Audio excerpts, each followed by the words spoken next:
So, Sinbingelele Babugeli, welcome to this week's episode of Yilungelo Lakho. It's your right.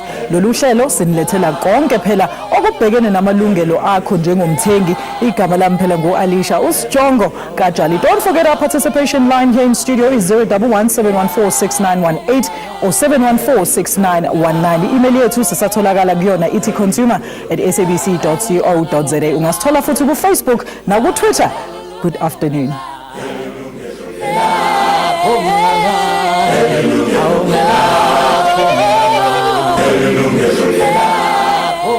Indaba yethu yokuqala namhlanje mbukeli, buying a second-hand car rather compared to a new one is often the best option for many consumers, all because of lower prices and slower depreciation, among other advantages. But what sometimes appears as a bargain often turns out to be a motorist's worst nightmare. That is if one has not done their homework. Unfortunately, a consumer from Brits in the Northwest Province learned this the hard way. Our producer, Uvuyisile Mdoda, caught up with him in Pretoria. Asibone ukuthi bathini. Umofed Matimele indoda eqhubeke kakhulu into yokuthathelwa isithuthi sakhe ngamapolisa kulomgaqo zange imphathe kakuhle. Ukuba lapha kuvusa inkumbulo zesiganeko apho wahlukana nesithuthi sakhe ngo-2011. Okukwenzeka esendleleni yokubona udade wabo eMabopane isathe chuku lomgaqo wamiswa ngamapolisa.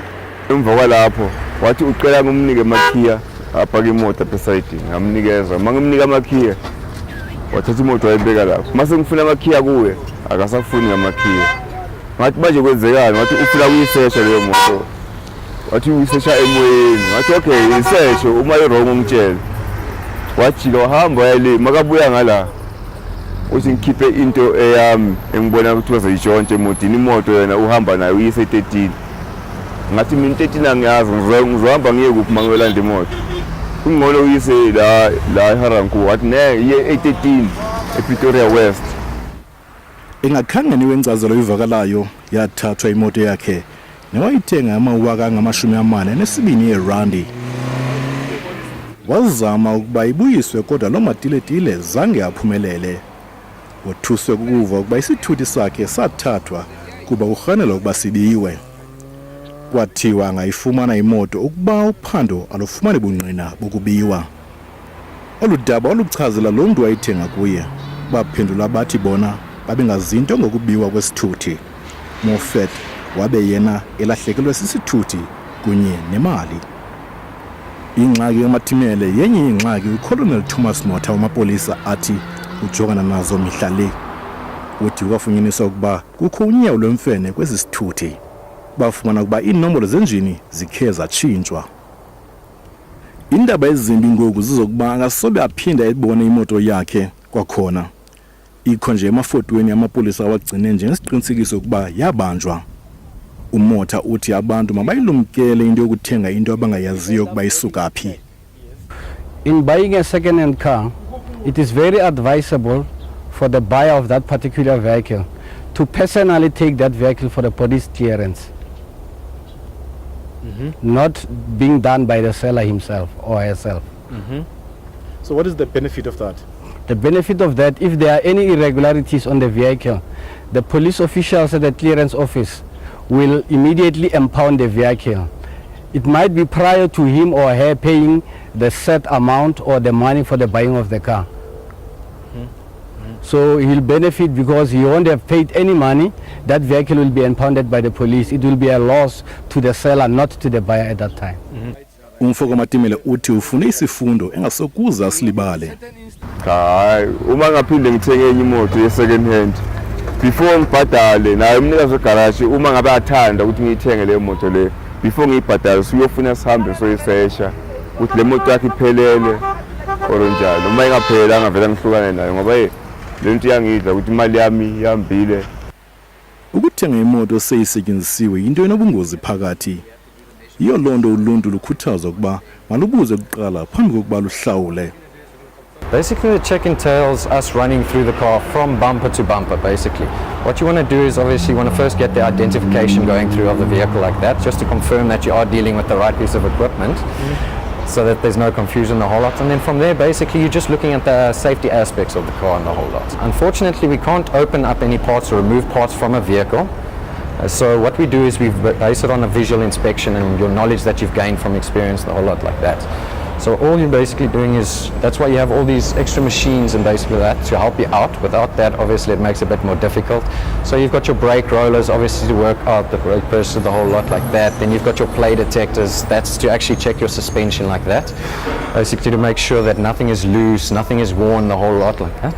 And you've also got your wheel alignment machines and everything. uGary Macro we-retail motor industry uvakalise usizo washo esithi okwehlele umatimele kungehlela nabani na.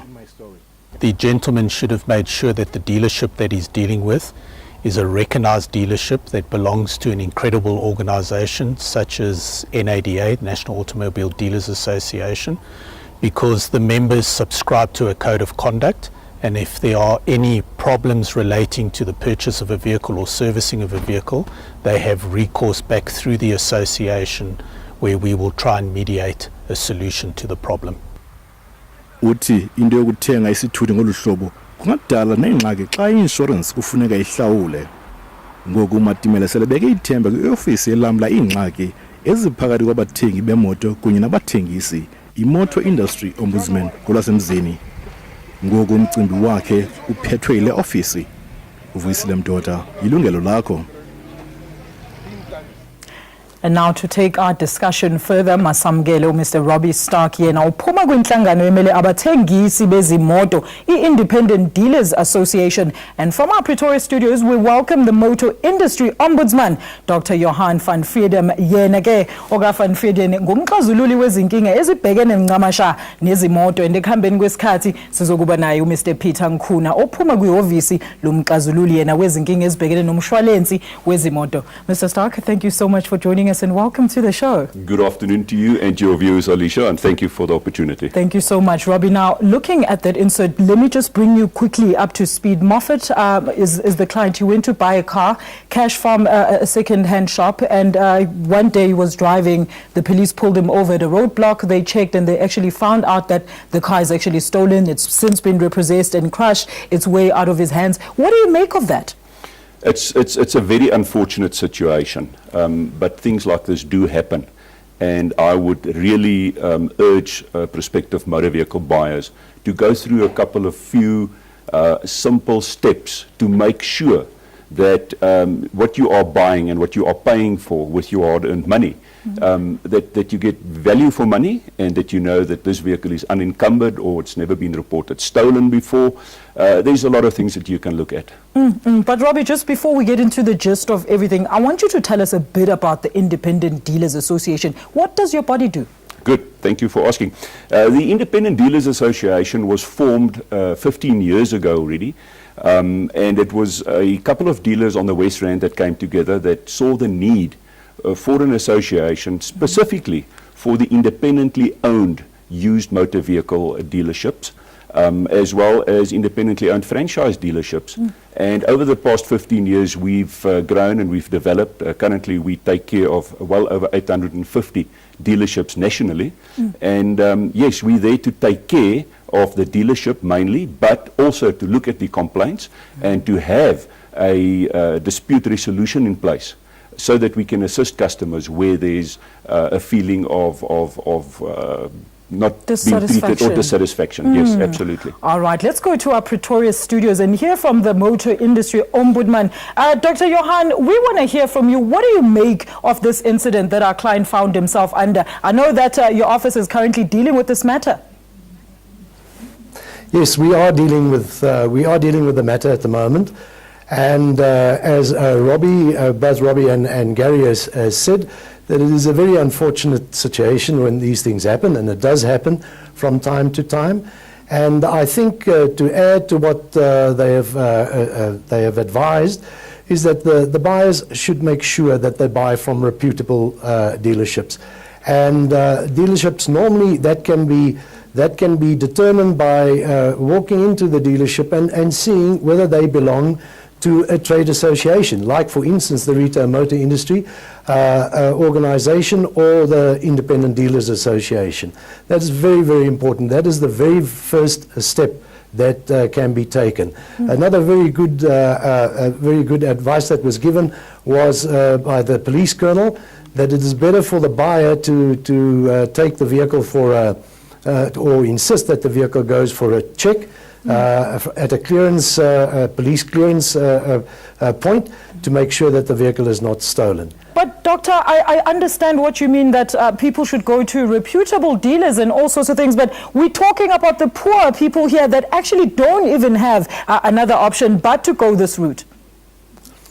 Well, you know, the thing is that the services provided by the police is free, and therefore it is maybe a good idea to take that offer up of the colonel, and or the advice of the colonel. I must just say at this point that these events, in the event of a stolen car, it is a chain, or like the links in a chain.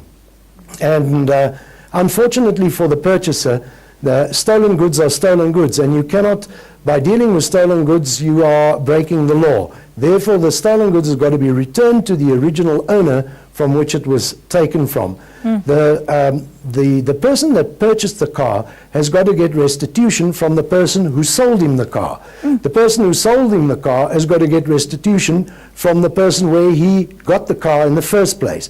So when you look at it like that, you can see the links in the chain. The chain and reaction. unfortunately, that's how that is how the law works. All right, Doctor, thank you so much. We're going to leave it there for now. We're going to take a very quick commercial break. Sibamukele futhi mbukeli bamba iqhaza odabeni lethu, sishayile ucingo la e-studio. Nazi izinombolo zethu zithi Johannesburg 7146918 or 7146919. Ungasumele email ku consumer@sabc.co.za. Futhi siyatholakala kuma social media platforms ethu. Usameleni sithinte khona manje. Now Robbie, we just want to understand basically, what does your association, what is their code of conduct in terms of the law as well? Alicia, we've got a very, very strict code of conduct, and therefore, at the end of the day, the association could have been 2,500 members strong already, but due to our strict code of conduct, we, as I said, only 850 members.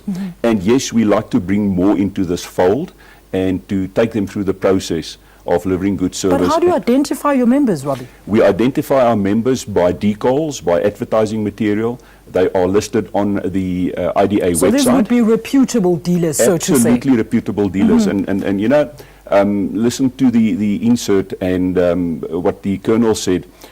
One thing that domestic buyers must look for is, and they must challenge, because they've got these rights, is this dealer certified to sell second-hand goods? Because there's a law, there's legislation that allows dealers to trade in second-hand motor vehicles as such. But how does one do that, a normal individual, Robbie? Well, he must have the knowledge of this, and then request the dealer where he's buying from to see this certificate, which allows him to trade in second-hand vehicles. It's just like when you go into the bank, there's a banking certificate in trade and everything. Absolutely. And there's a lot of other certificates and accreditations that they can look for, and they've got the right to ask for.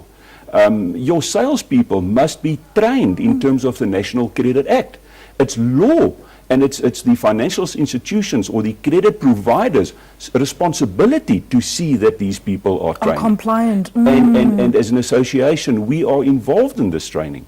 So there's a lot of stuff that we do, and there's a lot of things that people who wants to buy vehicles can look for and ask for, because it's their right. The challenge is, it takes the average person about 2 to 3 weeks to make a decision to buy the vehicle. Absolutely. But once he's made the decision, he wants to take delivery the day before. True. And therefore, they tend to accept everything that is said. Overlook. They overlook. They will sign any documents. And I say, you're spending your hard-earned money.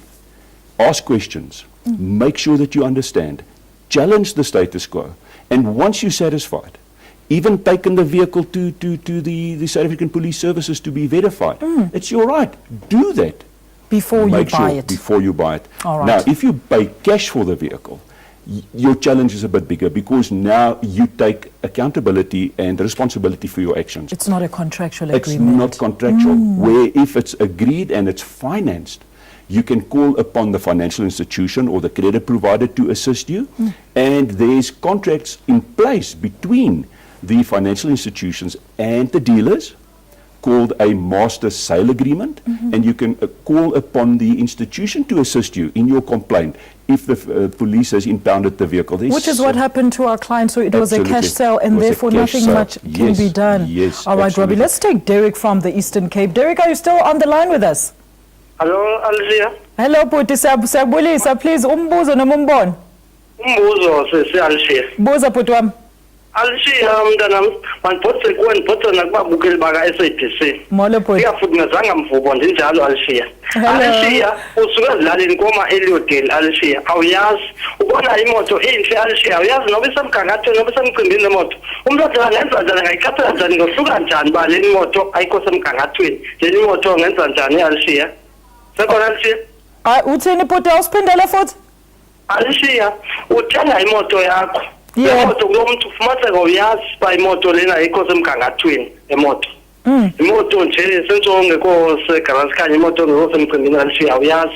Umuntu onjalo selidlalina ngayo ufika njani ba le moto ayikho right.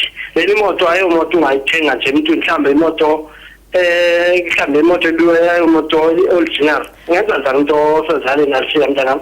Okay, Puti wami sicela ulalele. Let's go to Dr. Johan. Siyabonga kakhulu. Dr. Johan, he wants to know, how can a normal individual who's from the poor communities be able to get this information in terms of checking the reputation and so forth of these reputable dealers? Well, the easiest way is to speak to your friends. Speak to your friends that have, and see if you can identify people who have already done business with this particular institution or dealership that you want to buy the vehicle from. That would be the very first step. Speak to your neighbors, speak to other car owners that you know, and people's reputation normally go ahead of them, and having a prominent business in town allows people to check on your reputation. Now, Doctor, another thing that I wanted you to explain, Mr. Robbie just explained to us that they are also governed by certain code of conduct. Who is then liable to enforce these regulations, and how is it done? Please give us a typical example. Well, first of all, in terms of the codes of conduct by the different trade associations, they have their own ways of enforcing the codes, and this is normally, they can actually explain it better than I can, but this is normally done by removing such a dealer from the roll or from their associations. And the only thing that I would request them to do is to actually make it public when they remove these people from their trade association. So that everybody knows list. not to go there again. Exactly, because that will greatly assist buyers of motor vehicles. Robbie, what do you think about that? Especially used vehicles. Thank you so much, Doctor. What do you think about that option? Alicia, yes, that's a very important aspect that Johannes just noted there. Yes, in terms of our code of conduct, we do act in terms of a disciplinary code. We can suspend a dealer pending an investigation. Wow. And if it's found that the dealer is guilty, he will be removed as a member. But unfortunately, yes, we do not make it public. And that's something that I will definitely investigate and look into to warn customers, even via our website, that this dealer was removed due to misconduct or whatever the complaint was be. Absolutely. All right, let's go back to Dr. Johan. Now, your office says, Doctor, that there's a dire need to educating consumers who interact with the pre-owned car industry. Please explain to us why, Doctor. Yes, well, as you know, in 2008, the Consumer Protection Act was promulgated. From this act, there was an industry code drawn up by all the main stakeholders in the industry.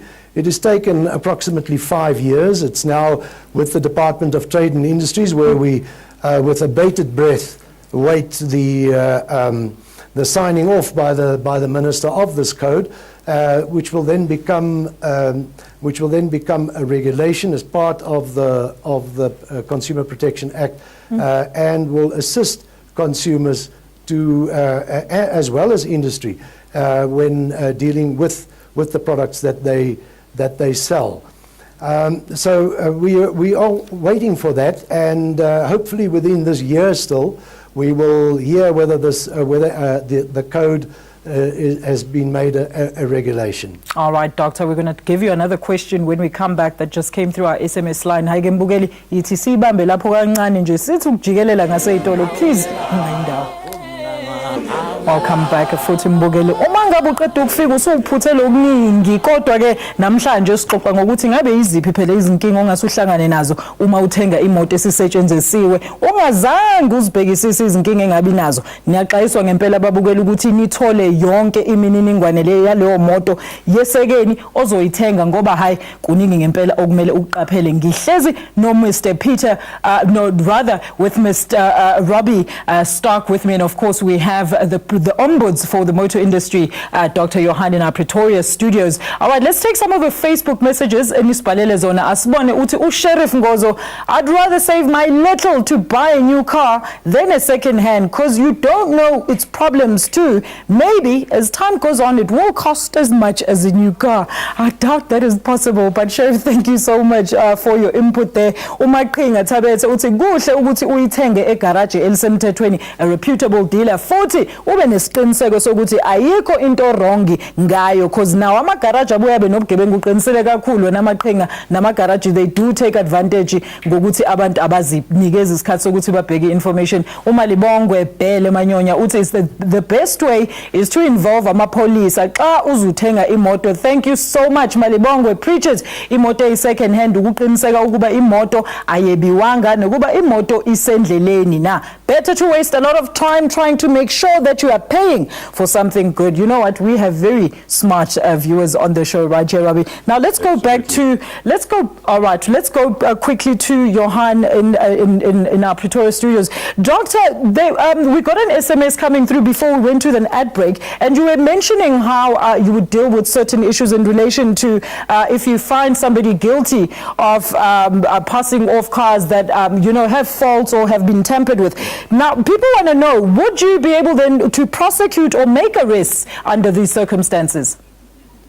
Now, unfortunately, the Motor Industry Ombudsman at this point in time has got no statutory powers. However, from an advice point of view, we can, and what we normally do is advise the consumer on how to proceed in a matter like this.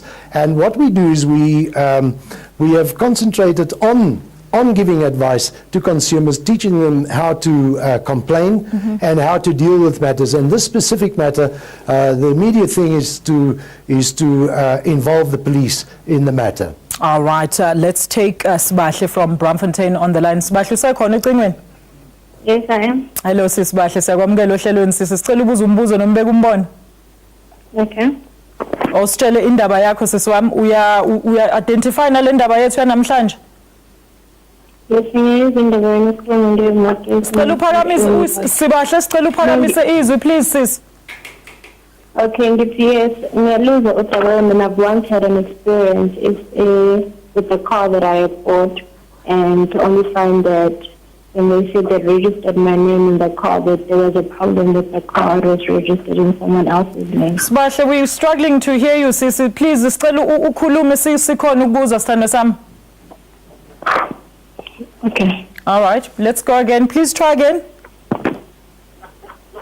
Okay. See, I once had an experience that I bought a car to only find that it had a problem. When I bought the car, they had the number plates to only find that when I asked why did the car have the number plate, they said they wanted to speed up the process for me. To only find that the car was actually registered in someone else's name, and that's why I couldn't get the car registered in my name, because they had given me with the number plates, and after I think 3 months or 4 months they came back to say that the license, the number plate needs to be taken off because it's a duplicate, which was not the truth. It was actually the engine number that has been registered in someone else's name, so my car couldn't be registered in my name, and they had to keep on giving me a permit every single time so I can drive the car on the road while they were trying to resolve it. Sibahle ubusuyithengile le moto already ubusuyikhokhela ideal isiyenziwe. Okay. Yes, I was paying for it. All right, okay. Ngina ama guest ithi ngibona ukuthi bazokhona yini ukusiza sithando sami la e-studio. Robbie, do you get the gist of this? Yes, I did. What do you think about this? This shouldn't have happened. If it was a reputable dealer that sold the vehicle to this lady that phoned in, that vehicle would have gone through a roadworthy test. And we, as the Independent Dealer Association, would advise buyers that they make sure that the dealerships make use of a roadworthy test center like DECRA, and they were in the insert when we started. Yes. DECRA is not nationally available in all these centers, mostly are, but even on a private testing station, this would have been picked up. And if we looked at what the Colonel said, if this lady had the information prior the transaction and that vehicle was sent for a police vehicle inspection, it would have been picked up that there was something wrong with the engine number and she could have stopped that process. But I would really invite the lady to get hold of us via our website, and we see if we can assist in solving this problem, because this shouldn't have happened. It shouldn't have, Absolutely. indeed. Now another thing that people want to know, Robbie, is of course a lot of people buy cars through auctioneers as well. Yes. Is auctioneers a part of your body? What happens there? The IDA, it's Independent Dealer Association, it's voluntary. We've got the strict code of conduct, so it's up to the auctioneer if they would like to join an association like ours. But it's very, very clear that even auctioneers falls under the Consumer Protection Act in terms of selling off vehicles. You know, the old footstoots doesn't exist anymore. Yes. A vehicle can be sold in a specific condition, and that's up to the auctioneer to give that information to the guy or the person who's interested in buying the Disclose vehicle. all related information. Disclose. Thank you That's so what it much, boils Robbie. down to. Let's quickly ask Dr. Johan to please say goodbye to our viewers. Doctor, very quickly, just your words of advice to all the people that would, all right, okay, he's not going. We're going to take a very quick ad break, and when we come back, we're going to be joined by Mr. Peter Nkuna from the Office of the Short-Term Insurance Ombudsman. Please ungayindawo. Welcome back, Mbugeli. Njengoba bese ngishilo manje ukugcizelela kuloko phela besikhuluma ngako mayelana nokuthenga imoto yesekeni. We now discuss how your insurance claim can be negatively affected after when you have unknowingly bought a second-hand vehicle with a hidden history.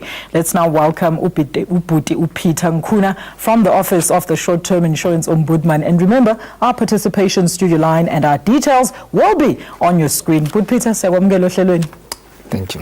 Now, Peter, if you saw insert here and you understand what happens, how would this then affect insurance yomuntu? Well, unfortunately, most of the time, this type of thing would probably end up with the consumer losing out. And the reason for that is most insurance policies tend to exclude cover for instances like this. There will be a clause in the policy that states that if the vehicle is taken by the police and any other person with the authority so to do for whatever reason, there wouldn't be any cover. So an impounded vehicle would in that instance not be covered in terms of most policy wordings. But the other thing, just restricting it now to just the loss of the vehicle, where let's say for argument's sake you suddenly discover that whereas the vehicle was sold to you as a second-hand vehicle, it's actually a code 3 vehicle. Some insurers do provide cover for People such. People don't even know about these codes. Zinama codes, Peter. If what are these codes? Okay. Your code, let's call it code 1, would be your brand new vehicle. Okay. Code 2 would be a second-hand vehicle. There's then a code 3. A code 3 will be either a rebuilt vehicle, which means it was in an accident previously, and it was repaired extensively. The second type of code 3 is an instance where the vehicle was previously stolen. That would also qualify. And a lot of times you'll find that they have police vehicle identification. But actually lento Peter mongene store ukuthi code bani imoto ithengayo. Are they supposed to? Yes, it's supposed to be told to you, and in fact, when you get your vehicle documentation, it will also reflect there. But unfortunately, most of us as consumers don't even read those things. You get it and you think, I've got proof that I'm the owner, and you check it into your file and you walk merrily home, instead of reading to see that that which was sold to you is in fact what is reflected on the document. So if I can come in here, I would like to urge on buyers. Peter just referred to, good afternoon to you, Peter, in any case, is referred to when you receive your papers.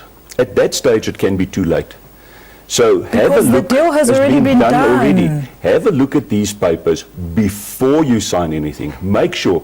And if we refer to papers, I'm specifically referring to your NATIS registration certificate, because on that certificate will reflect the make, the model, the color, the vehicle engine number, the registration number, how many times it's been registered, different registration numbers, the code of the vehicle.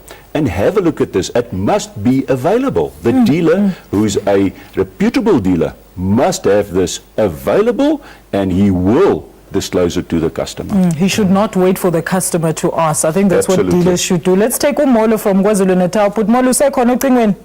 Khona sikunjani? Siyaphila bhuti wami, siyabonga ukuthi ubambe ucingo, sicela uqhubeke nombuzo noma umbono.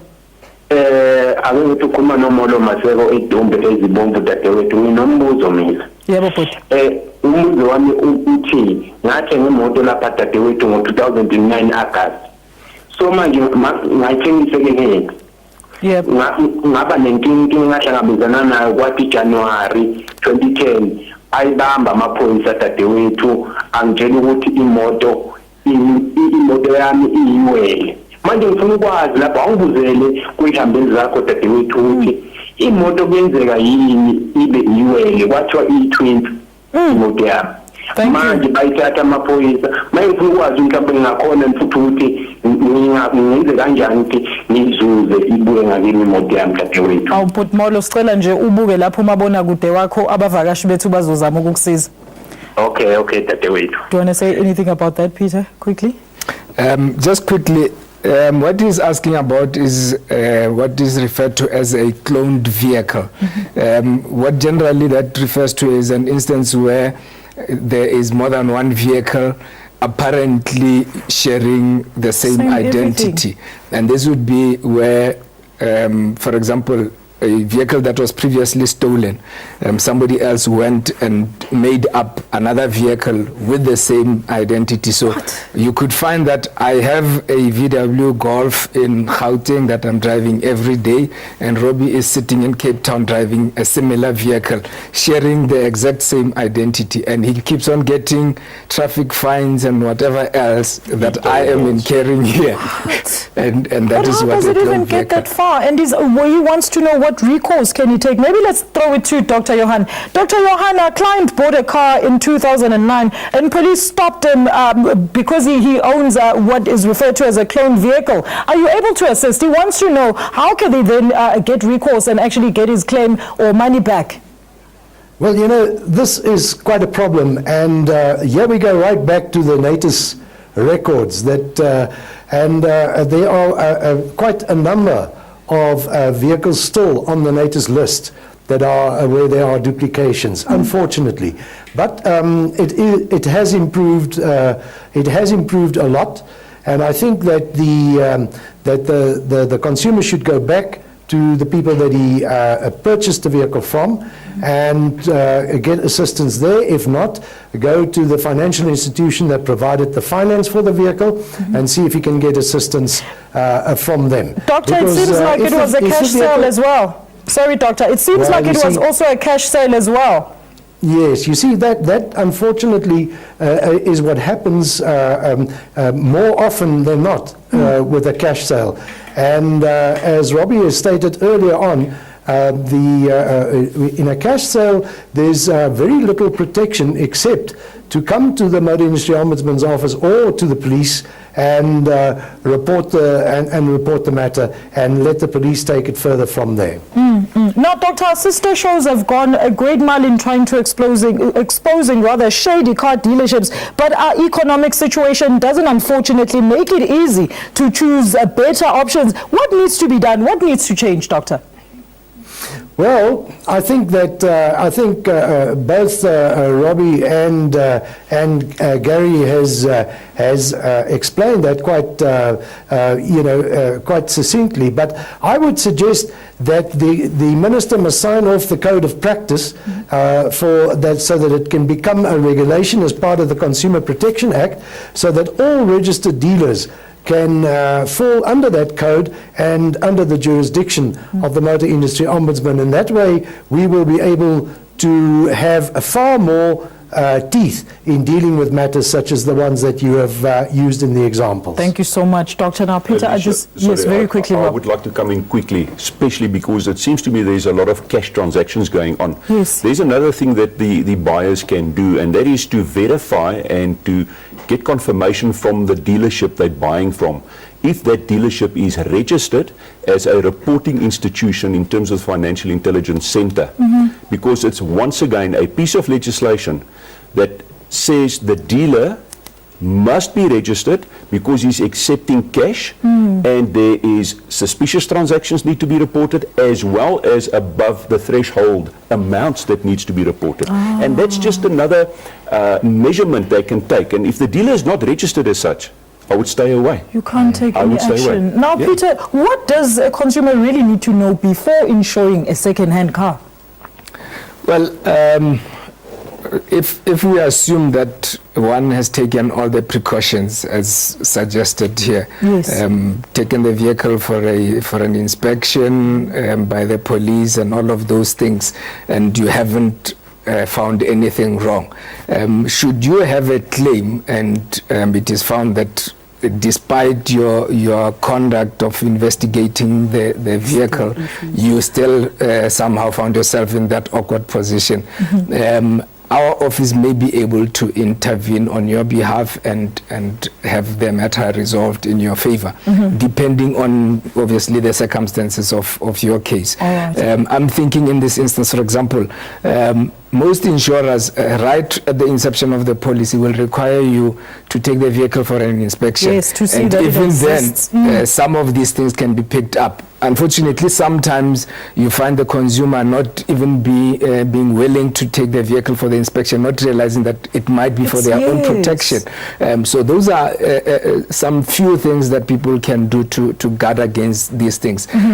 Just to touch back on what the insurance industry would do in that instance. There are instances where insurers would provide cover for vehicles that may have not been described properly in terms of being code 3 or code 2, but other insurers completely do not accept such risks. And therefore, if you are with one of those insurers where a code 3 vehicle would never have been accepted, unfortunately, if you suffered a loss, you will have to carry that loss on your own.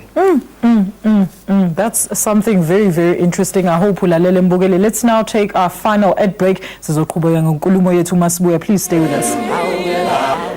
So akamukela futhi Mbogele to our last segment. Manje sesinazisa phela ngokubaleka kokuthi wazi yonke imininingwane yemoto yakho yesekeni uma phela usuyithengile umshwalensi, ngoba kungenzeka ukuthi umshwalensi ungakhokhi ngoba wena ungazange usho konke ngaleyo moto. uPeter Nkhuna yena uvela kwi Short Term Insurance Ombudsman's Office, kanti futhi ukunisiza sithinte sizokushayela sishayela ucingo rather sikusize before sihamba. Now Peter, how would then insurance deal with the issue then where it's proven that the buyer wasn't aware of the car's history?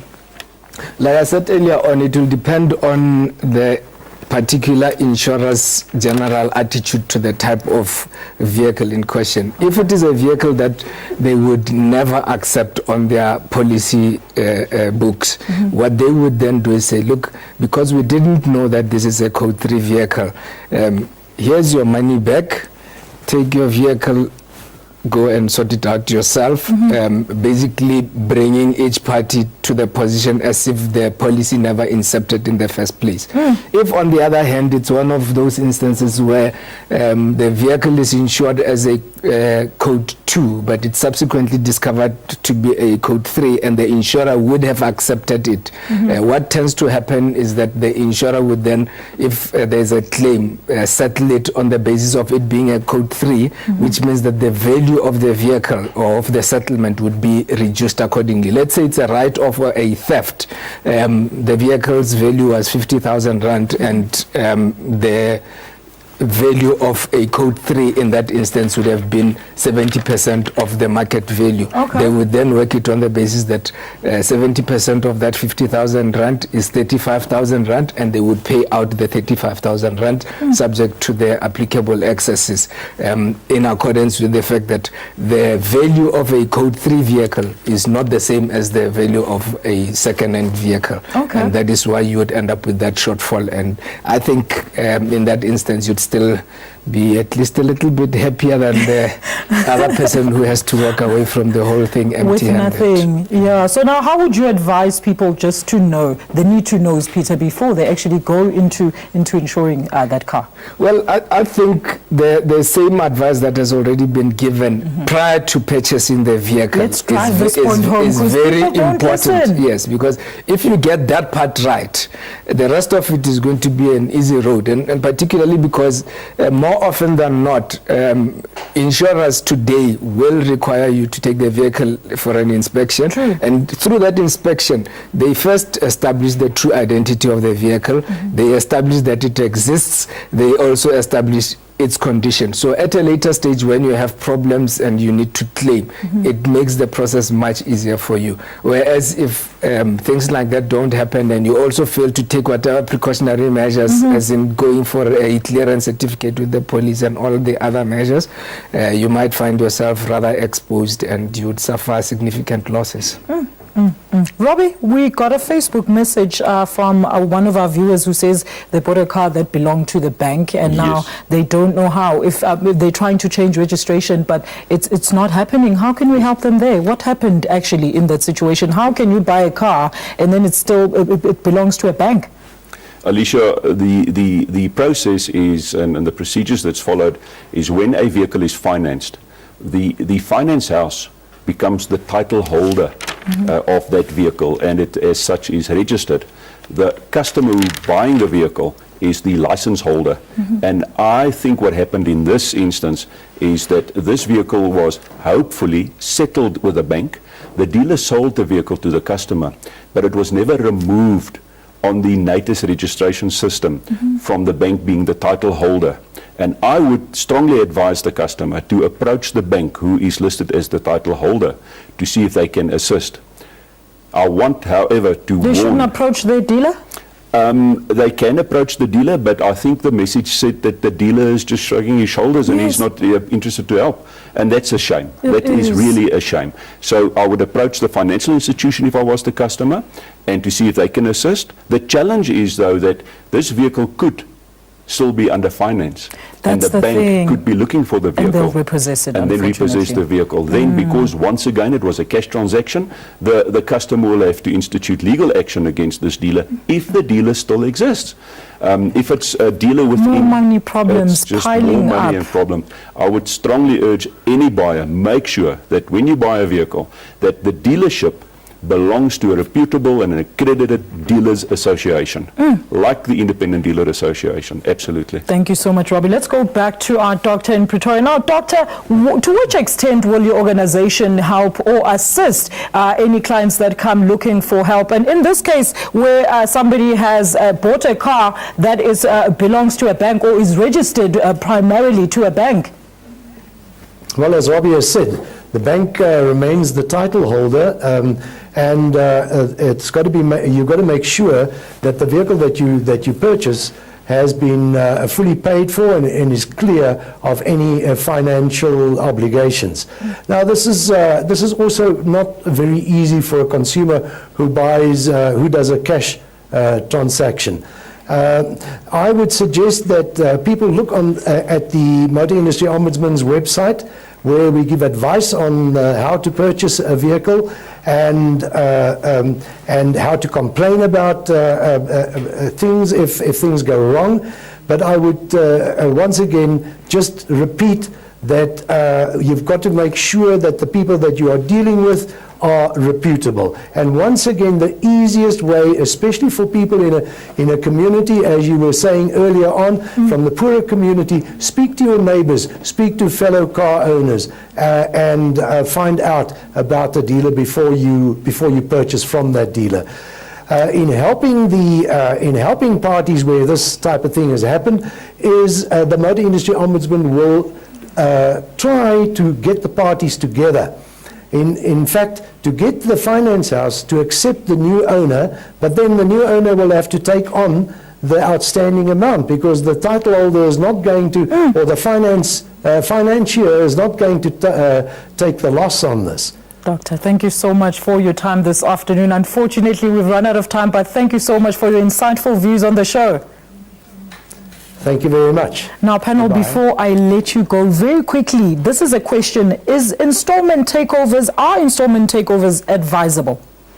Let's hear from you very quickly, Peter. That falls outside our scope, but I think if you want to go that route, please make sure that all the relevant parties to the transaction are involved and properly informed. Okay. Don't just go and have a private deal with the person contract that holds the finance and keeps possession of the vehicle, because you don't know what may be happening behind the scenes with the bank. You might find the vehicle is in arrears already, and the bank wants to repossess, and you have paid for it as well, and they'll take the vehicle away from you. All right, thank you so much, Robbie. Thank you so much for your time this afternoon and for your insightful views. You've been a great help on the show. You're more than welcome. Peter, Anytime. Thank likewise, thank you so much. Mbugeli, hayi ke isikhathi sinomono kwamanje phela sasifike ekugcineni kohlelo lethu lanamhlanje. I'd like to thank my studio guests for their contributions. Ngithanda ukubonga phela nani babukeli ukuthi nibe nathi kuze kube manje. Masihlangane futhi la ku SABC 1 next week Friday for another live consumer affairs topic of the week. To watch our repeat programs, please tune in to the very same channel on Monday mornings from 10 o'clock kuya ngo-11. For myself, Alicia Ntombi Akajali, and the rest of the team, it's goodbye. Nisale kahle.